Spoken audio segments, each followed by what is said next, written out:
that was episode 2 we've just watched in the shop. It went down really well. Really happy with that. I mean, if everybody's seen it, fantastic to see those boys make that journey across Morocco.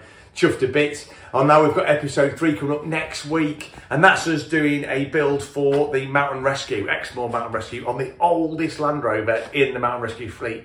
We did a real good job on that and it came out lovely. Also, there's a little section of me trying to sell a few things out of my lockup. I didn't do very well. That was the auto job. Yeah, my sales technique needs refining, to say the least. Yeah. Del Boy, I need a bit of Del Boy tuition. Yeah, nice. Well, I look forward to seeing it next week. Cheers, and, mate. We'll get everyone to tune in. So, Sweet. So if you're listening, tune in. Tune in next week, Speedshop, 8 o'clock Sunday night.